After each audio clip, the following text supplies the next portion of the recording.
Vamos a seguir con los temas tribológicos y llegar hasta la fricción, que sería el siguiente tema.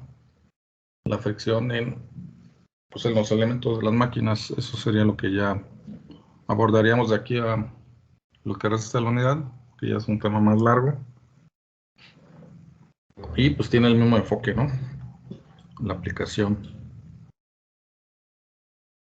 para reducir la fricción. Entonces, para esto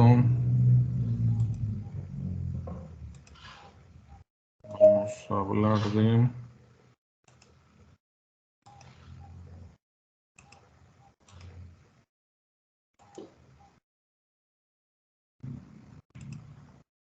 bueno, ahí está. Bueno, entonces vamos a hablar de rugosidad. Es un concepto muy utilizado en los materiales, en el uso de los materiales. ¿Y a qué se refiere esto de la rugosidad? Bueno, la rugosidad es el grado de, podemos decir, desigualdad que hay, o lo accidentado que esté la superficie de una parte mecánica o un metal o un material, ¿no? Aquí se ve, por ejemplo, la imagen de una superficie real. Cuando, digamos, lo acaban de cortar, a veces nosotros vemos las superficies pues muy lisas, ¿no? Sobre todo los metales. Y pensamos que esa superficie, como está, podría funcionar adecuadamente, ¿no? Para una determinada aplicación. Y resulta que no es así. Ya examinándolo con equipos muy precisos, como los rugosímetros, vamos a encontrar que tiene el material muchas partes desiguales o accidentadas, como la imagen de acá arriba, ¿no? Así se ve. Y eso es algo más real. Entonces, el material, pues ya cuando se vaya a utilizar, se le hacen lo que llamamos acabados. Por ejemplo, el acabado espejo es un pulido muy preciso que se usa ya para ensamblar piezas, por ejemplo, ¿no? Porque para que quede totalmente horizontal la superficie, pues hay que quitarle material. Entonces, para eso hay que medir ese grado de desigualdad que tiene el material, ¿no? Visto de forma lateral se vería así. El equipo se le llama rugosímetro y lo que tiene es un palpador en la punta, como este que está aquí. Entonces va siguiendo ese grado de desigualdad que tiene el material. Aquí forma unos valles, por ejemplo, y unos picos, entonces los va midiendo. Va viendo qué tan profundo están esas partes y va sacando como un promedio. Se le llama RA, rugosidad promedio. Y nos puede dar una buena idea de qué tan separados están esos picos de la parte más plana del material. Entonces esto generalmente se mide en micrómetros. ¿Cuánto es una micra? ¿Se acuerdan? Un micrómetro. ¿Cuánto es una micra? Un micrómetro.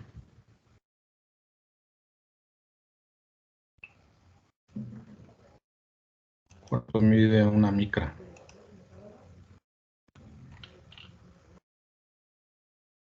Que se anota así, con una mu y una m. Por ejemplo, aquí son 0.2 micrómetros. Por ejemplo, Un milímetro, pues es la milésima parte de un metro, ¿no? Y una micra, ¿cuánto es? ¿Cuánto es una micra?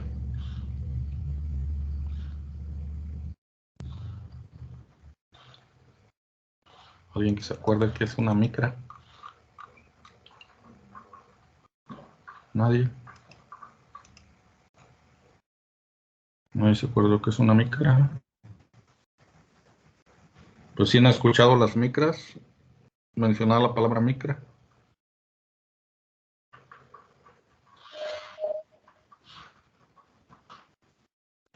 Yo sí, profe, en los capacitores, que son microfaradios.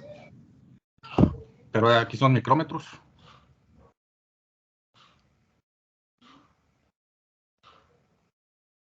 Una micra es la milésima parte de un milímetro. ¿Cuánto es un milímetro?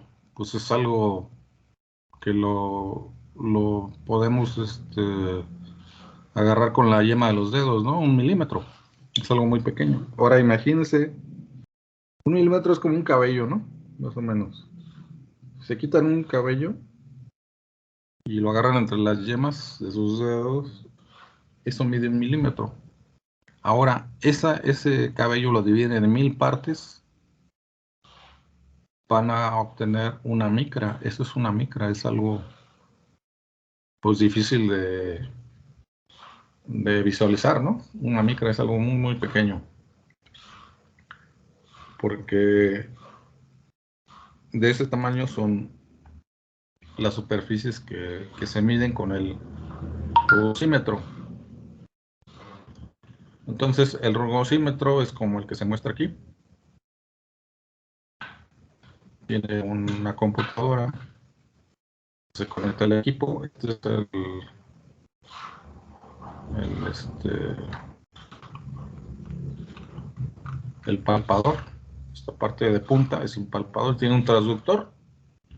Un traductor convierte, convierte una señal física en una señal, o más bien un movimiento físico lo convierte en una señal eléctrica. Eso hace un traductor, que generalmente son cristales o cuarzos.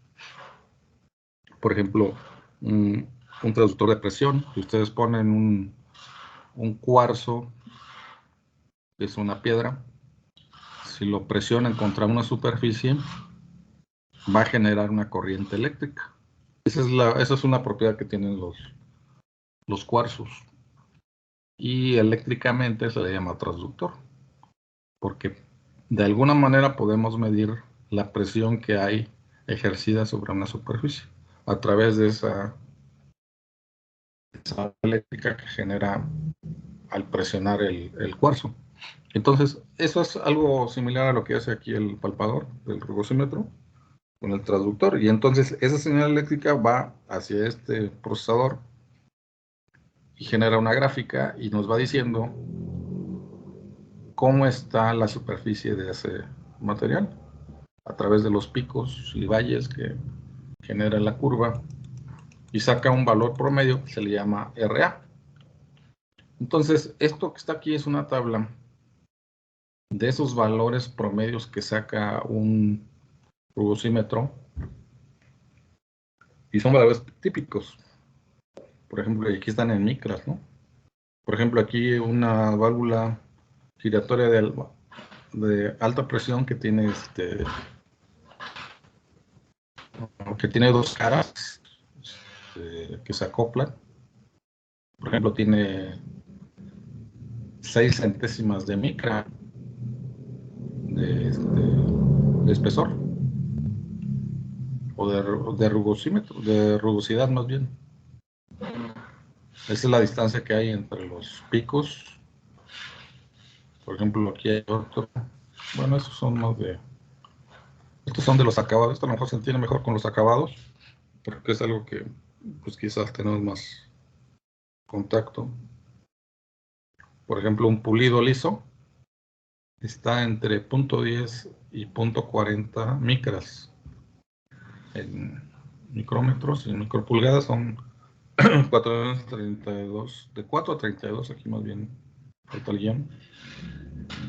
Un torneado con, ahí sería el pulido.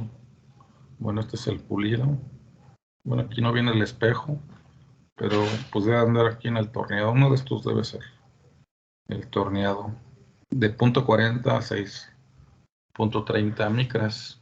Entonces, esto es lo que nos va dando esta tabla, los valores requeridos que tenga el rugosímetro, la medición del rugosímetro, la rugosidad, para que pueda hacer una determinada función ese material, ¿no? Entonces, de esa manera se usa el micrómetro para medir la parte accidentada de una superficie. Por ejemplo, a veces hay prensas que tienen que estar acopladas, donde tiene que haber un espacio muy pequeño que se le llama luz, y ese espacio pues son micras, para que el ensamble pues sea adecuado y no haya fugas. Entonces, ahí es donde se usa el rugosímetro. Que sea dentro de la norma esas micras entre una y otra superficie. Por ejemplo, una válvula, algo que se acople una pieza con otra. Una válvula, pues sí, son válvulas, porque hay que poner una superficie sobre la otra. Tienen que acoplarse y no tiene que haber fugas, porque si no, pues ahí se baja la presión cuando hay fugas. Bueno, esta sería la parte de rugosidad, el concepto y la utilización del rugosímetro. No sé si hay alguna pregunta. Si no hay, vámonos a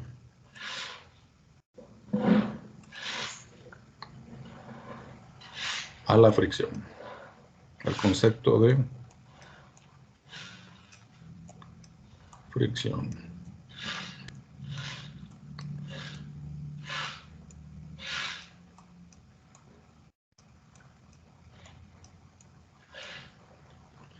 La fricción pues es energía, no es calor, es el calor que desalojan dos piezas a estar en contacto, ¿no? Y ahí entra la tribología. Manejar esta fricción de forma adecuada a través de un lubricante que lo controle. No se puede disminuir el calor porque, bueno, sí se puede, pero a veces no es no es una energía que sea tan fácil dejar de generarla, ¿no? A veces es necesario que se genere la fricción. Entonces lo que se puede hacer es controlarla, no desecharla o acabarla, sino controlarla. Entonces ese es un problema en ingeniería muy importante de resolver. Entonces, ¿ustedes se acuerdan de sus clases de física cuando analizaban cuerpos en fricción? Creo que aquí en la sala. Vamos a darle el acceso. ¿Eran dos o uno? Bueno, ahí decía que uno. Entonces, de los cursos de física, según recuerdan que teníamos una caja, por ejemplo, un cuerpo, así. Y este cuerpo lo amarrábamos de aquí, lo sujetábamos con una cuerda y le aplicábamos una fuerza en un ángulo, digamos, ¿no? Vamos a decir que este ángulo tiene... es que muy feo. Vamos a decir que tiene 30 grados.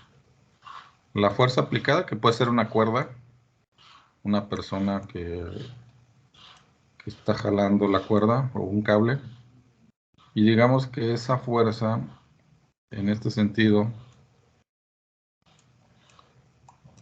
vamos a pensar que vale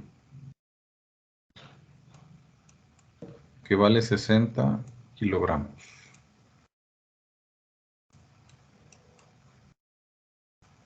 Está aplicando una fuerza en este sentido de 60 kilogramos en un ángulo, en un cierto ángulo, ¿no? Se está empujando. Entonces, esta caja pues tiene un peso. Recuerden que siempre el peso se indica como un vector hacia abajo. Entonces, esta caja, vamos a pensar que pese 90 kilogramos.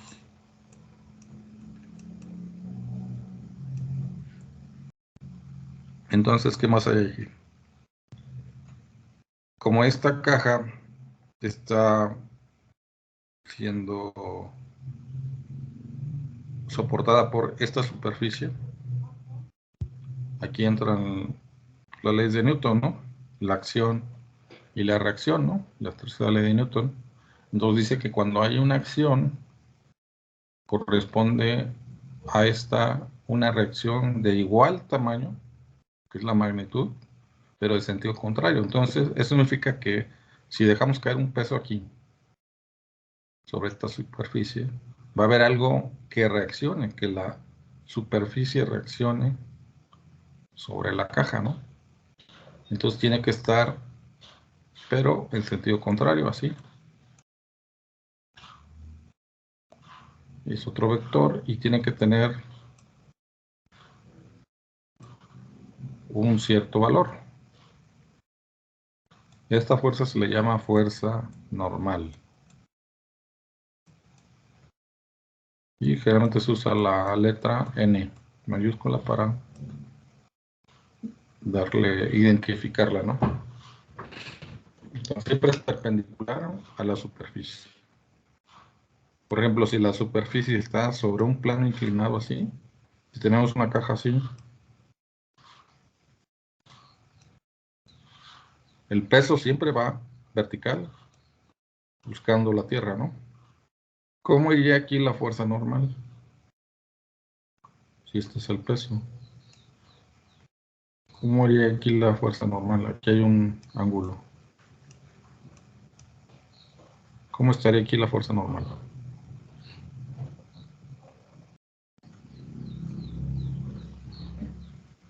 Para ese caso.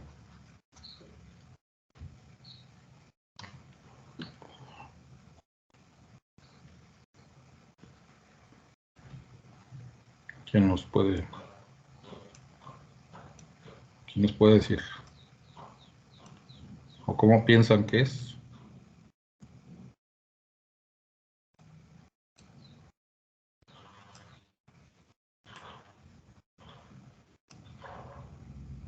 O sea, la normal es como está, ¿no?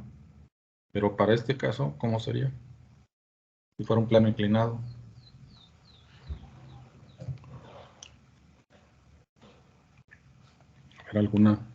¿Alguna opinión?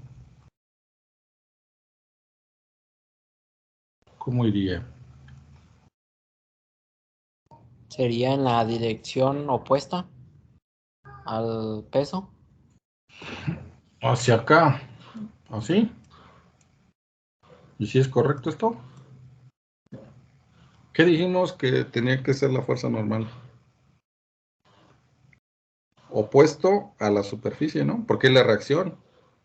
La fuerza normal es la reacción de la superficie. Es como cuando pisamos, ¿no? Estamos pisando la suela, bueno, el talón o el pie, más bien. Está pisando el zapato, ¿no? Nuestro zapato. Y el zapato, la superficie por la que estamos pisando, ¿cómo reacciona hacia nosotros? ¿De qué forma? Porque nosotros estamos imprimiéndole un peso al suelo, ¿no? Pero el suelo, ¿cómo reacciona? ¿De qué manera reacciona?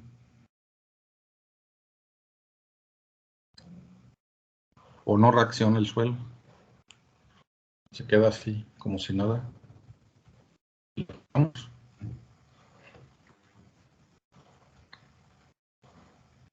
Pues sí reacciona, ¿no?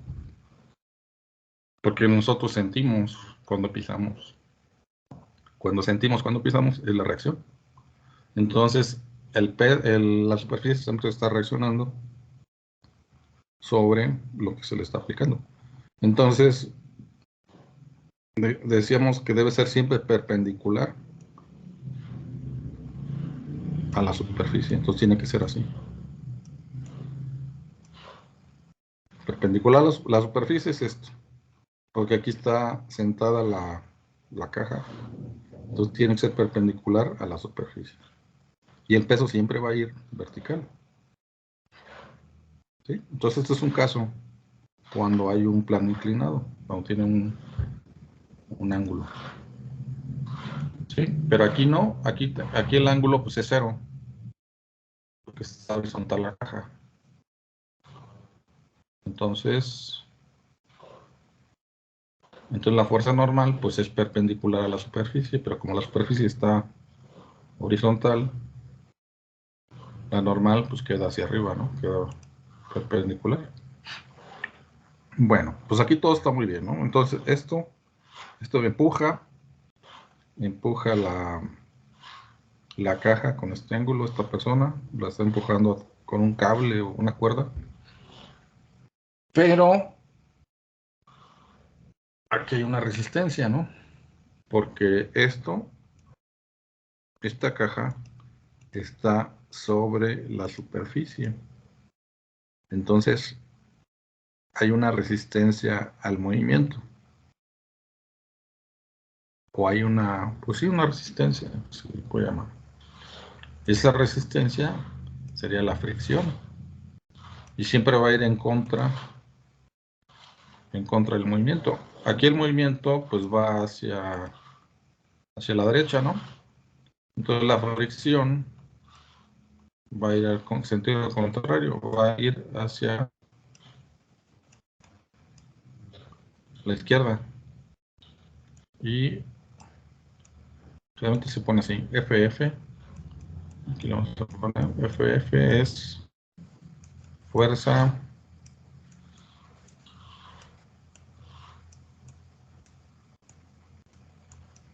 de fricción. O sea, es el calor generado. Y va en sentido contrario al movimiento. Siempre, eso es una regla.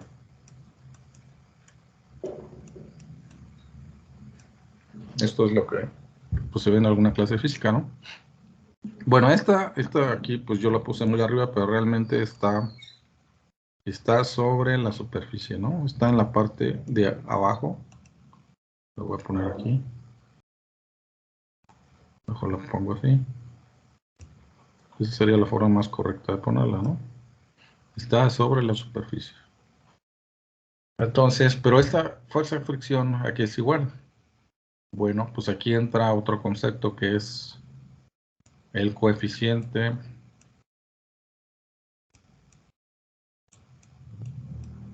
de fricción.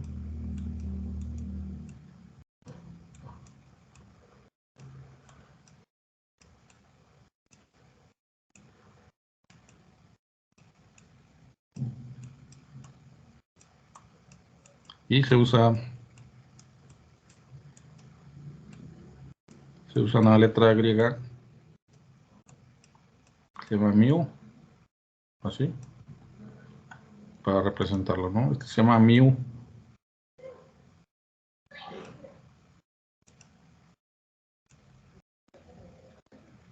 Eso sí, mu. Este es el coeficiente de fricción. ¿Qué es eso del coeficiente de fricción? Bueno, pues es la fricción o es la medida de la fricción entre dos superficies. Porque será lo mismo que se muevan, por ejemplo, dos maderas. O sea, tenemos dos maderas. Será lo mismo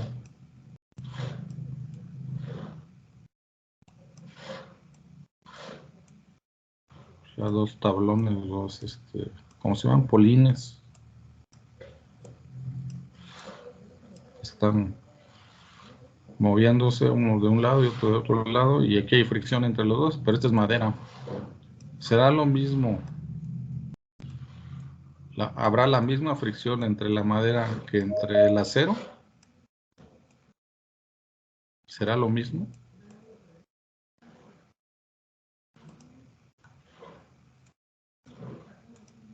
No, no es lo mismo. No es lo mismo, ¿por qué? Porque no es lo mismo. ¿Dónde hay más fricción? ¿Dónde hay más calor? En el metal, en el acero. Así es. ¿Y por qué será eso? ¿Cuál será la razón? ¿Qué creen que pueda originar esa fricción? Que haya más fricción entre los metales que entre maderas. ¿Qué puede ser? ¿Cuál sería el motivo?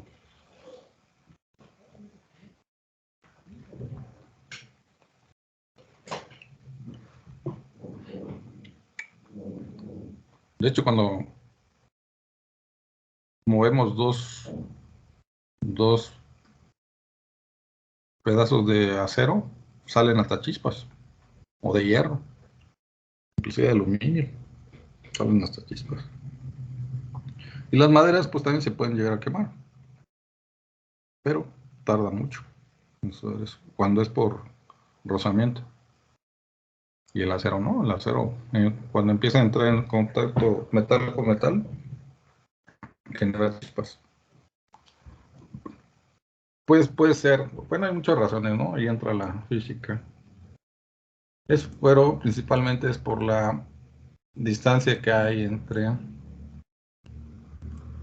las partículas, por ejemplo, del acero. ¿Se acuerdan de las materias de materiales? Propiedades de los materiales, pues hay carbón y hay hierro, ¿no? Pero estos están más juntos. Están más juntos. Entonces, cuando empiezan a chocar, hay una densidad más grande. Acuérdense que la densidad es la distancia que hay entre una partícula y otra internamente. Están más juntas, por decirlo de una manera, ¿no? Entonces, cuando empiezan a chocar, estas son de una barra de acero con otra barra de acero. Como están muy juntas estas y chocan con otras que también están muy juntas, pues los choques son más fuertes, ¿no? Porque al pegarle a la primera, por ejemplo, al primer, eh, bueno, esto le llaman, tiene un nombre particular, pero al primer componente, pues este va a empujar a los demás, ¿no? El golpe se transmite como si fueran fichas de dominó, se transmite en cadena el golpe, ¿no? Porque están muy juntas las partículas, están muy juntas. Y entonces eso genera que hay aquí mucho calor, porque se rozan los componentes internos o moléculas, se rozan unas con otras y generan calor. Y en la madera no, la madera, si recuerdan cómo se compone la madera, en la madera hay mucho aire adentro. Tienen partículas también así, pero hay muchas burbujas de aire. Entonces cuando se empuja una con otra, pues sí va a haber calor, pero se va a disipar más rápido por el aire que hay. De hecho, la madera por eso es muy flexible. Se dobla, ¿no? Y el acero no, el metal no, es muy duro y no es tan fácil de doblar. Entonces, eso en un análisis así rápido, pero pues ya en laboratorios y ya en una forma más elaborada, se logra encontrar este coeficiente de fricción para cada material, ¿no? Para maderas, para aluminios, hierros, hierro colado, aceros martensíticos, etcétera. Y se encuentra que cada material tiene un coeficiente de fricción específico, ¿no? Eso se puede consultar en tablas, hay pues los mismos libros de física traen esos coeficientes. O hay tablas especializadas que arrojan ese dato o esos datos. Entonces, pues va a haber más, va a tener un coeficiente más alto si fuera acero, ¿no? Inclusive también combinaciones, ¿no? Porque puede ser una combinación de acero, por ejemplo, con cemento. O en el caso de una llanta, la llanta de un automóvil, que es un tipo de hule, con el cemento, con qué tanta fricción hay con el concreto o el pavimento, la calle. Entonces, todo eso se ha estudiado, hay análisis de eso, pues es importante para la fabricación de las llantas, ¿no? Para que duren las llantas. Entonces, lo que queremos llegar es que estos coeficientes varían según sea el caso. Pero aquí entra otra cosa también. Bueno, para terminar esta parte. La fuerza de fricción es igual al coeficiente de fricción por la normal. Si conocemos la normal y conocemos este de aquí, que generalmente lleva en una tabla, la normal se va a calcular de acá. Podemos conocer la fricción que hay en el sistema aquí, o el calor que hay. Pero aquí entra otro punto importante. Tendrá la misma fricción si esta caja está estática. Estática es que pues no se mueva.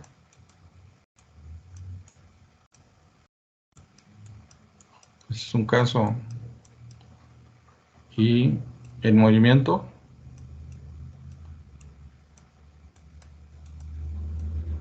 porque aquí esta fuerza que está aplicándose en este punto empieza a aplicarse, pero no necesariamente la caja se mueve, porque esto no hay movimiento todavía, sino que puede pasar un tiempo para que se empiece a mover, ¿no? O sea, va a permanecer sin movimiento a pesar de que se le está aplicando la fuerza. Y a lo mejor pasa el tiempo y se llega a mover, ¿no?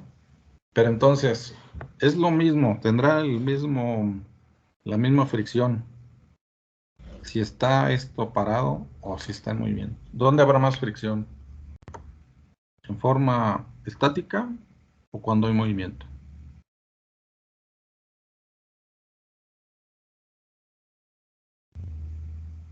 Eso es análisis, ¿no? O interpretación. ¿Dónde habrá más fricción, más calor?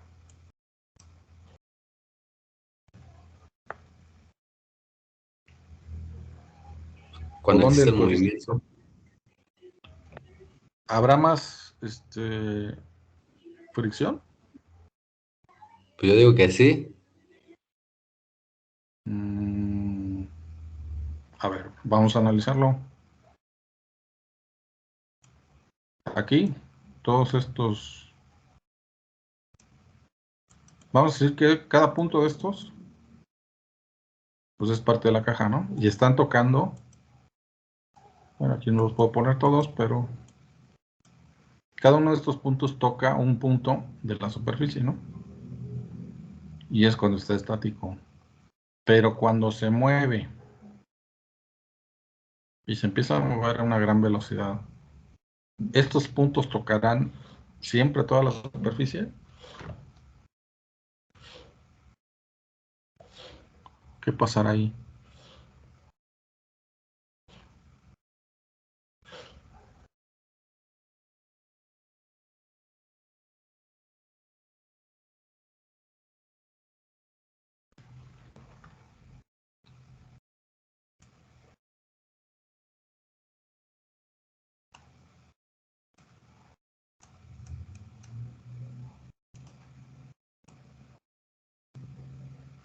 Bueno, vamos a verlo primero así. Para no, ahorita no. Mejor vamos a hacerlo primero estático para que no hacernos tantas bolas. Vamos al primer caso estático y luego vamos al caso dinámico. Dinámico es cuando se está moviendo esto, ¿no? Primero vamos a hacer el análisis cuando está en reposo, que pues, obviamente no es lo mismo cuando está en reposo que cuando está en movimiento. Entonces, el mu s es el coeficiente, aquí lo vamos a poner, es el coeficiente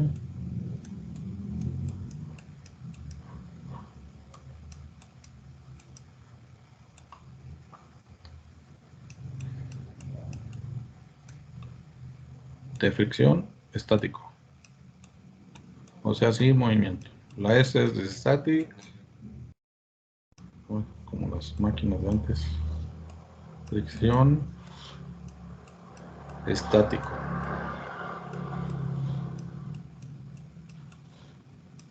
Entonces, para hacer esto, pues se hace un análisis estático. Para usar el otro, el dinámico, pues esto se hace un análisis ya en movimiento, ¿no? Y hay que usar la segunda ley de Newton, la de fuerza es igual a masa por aceleración. Pues es un análisis ya más complicado, ¿no? Entonces vamos a hacerlo primero así, que es más sencillo. Un análisis más elemental. Entonces para eso, pues vamos a pensar que el mu s tiene un valor ya y que vale, bueno, pensando que lo sacamos de alguna tabla, que vale 0.3. No tiene unidades, es adimensional, sin unidades, mu s. Entonces queremos saber la fricción que hay, ¿no? Aquí, cuánto calor se está perdiendo aquí. Pero para eso, pues necesitamos saber la normal. Y la normal, pues hay que calcularla de acá. De esta parte, ¿no? Porque aquí no se conocen. Nada más conocemos la fuerza en la que se está empujando esto, el ángulo y el peso. Entonces,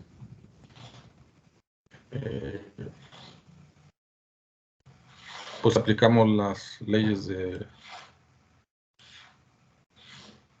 Newton, ¿no? Lo que veían ustedes en física, la suma de fuerzas en X es igual a 0, suma de fuerzas en Y, que es la estática, ¿no? Cuando la suma de fuerzas en X es igual a 0, y cuando la suma de fuerzas en Y es igual a 0, no hay movimiento aquí. El movimiento es 0. ¿Sí? Entonces, con esta ecuación se pueden hacer los análisis. Vamos a borrarle aquí todos. Necesarios para encontrar esa fuerza normal. Entonces, hay que ver con qué ecuación nos conviene utilizar. Pues si queremos saber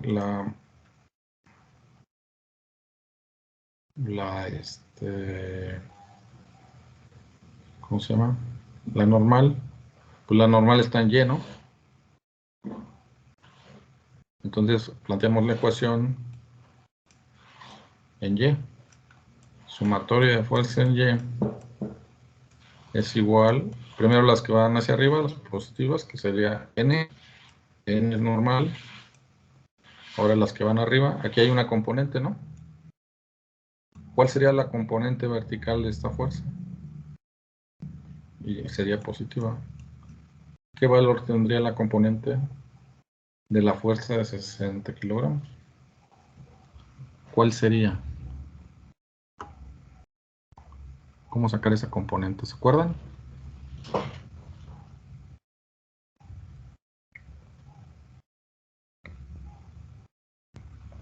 ¿Cómo sacamos esa componente?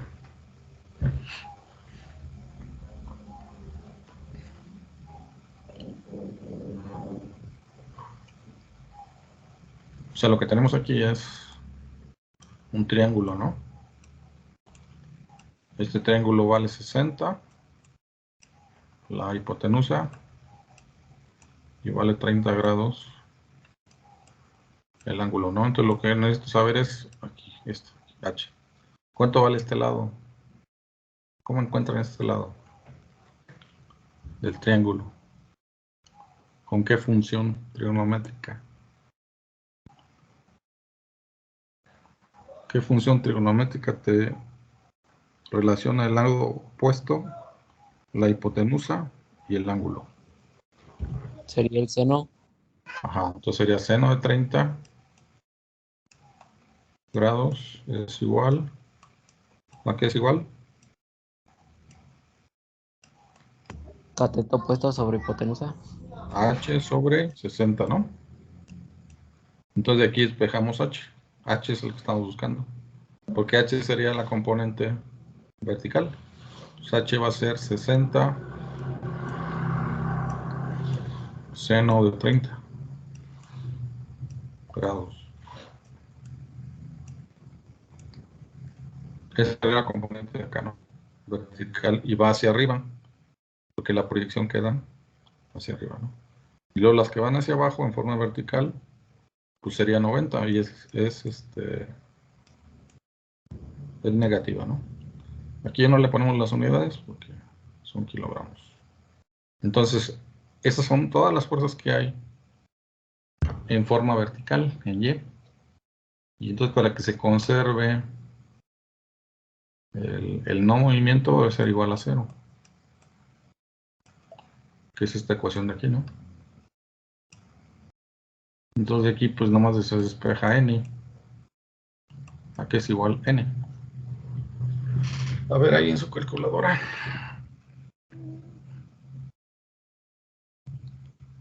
Sería 60, 70.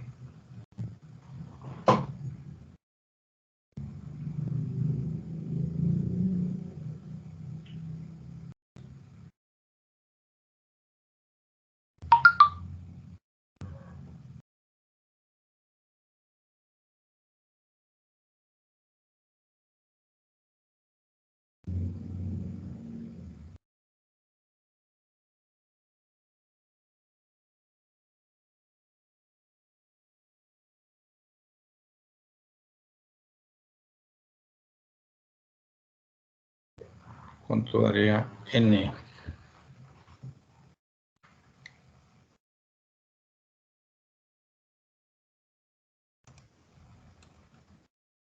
A mí me dio menos 149.28. A ver. ¿Cómo estuvo eso? 60 por el seno de 30, ¿cuánto es?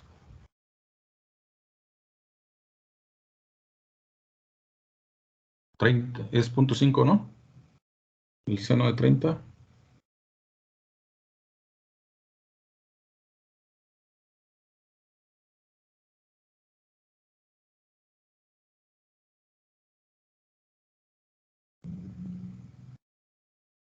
Son grados, 30 grados. Ahí la calculadora debe decir degree. Debe decir así.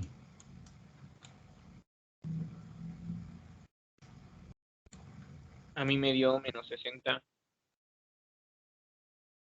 Más 60, ¿no? Porque lo aventamos para acá, ¿no? Lo mandamos a la derecha y queda positivo, ¿no? Queda 90. Este lo pasamos hacia la derecha, queda negativo. 60 seno de 30 son 30, ¿no? Entonces son 60 kilogramos positivos. ¿Qué quiere decir? Que va hacia arriba, ¿no? Así como está aquí, debe de hacia arriba. Porque es la normal. Entonces, la fuerza de fricción va a ser igual al coeficiente estático, que es 0.3 por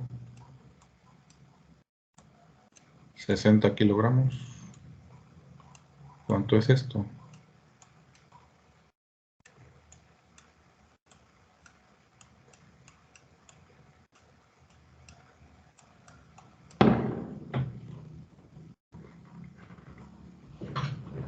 0.3 por 60.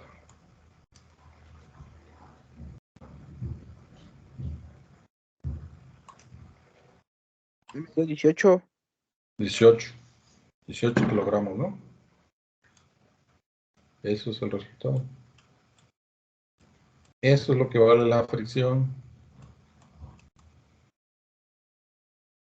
cuando la fuerza de fricción, eso es lo que está generando aquí. Eso es cuando no se mueve, ¿no? Ese es un análisis estático. Entonces, esto es lo que ocurre cuando hay fricción. Y no necesariamente tiene que haber movimiento, porque ya aquí ya al haber un contacto, ya hay un calentamiento, hay una fricción. Entonces eso puede provocar pues algo en el sistema. Bueno, ¿alguna pregunta?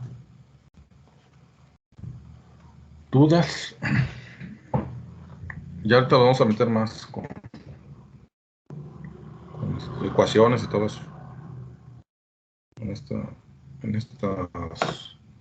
este tema de la fricción. Nos meteremos más a fondo. Entonces, ¿alguna pregunta de esto, de este análisis? ¿Duda? ¿Duda que tengan? ¿Todo quedó claro? ¿O hay algo que quieran que veamos? ¿Que aclaremos?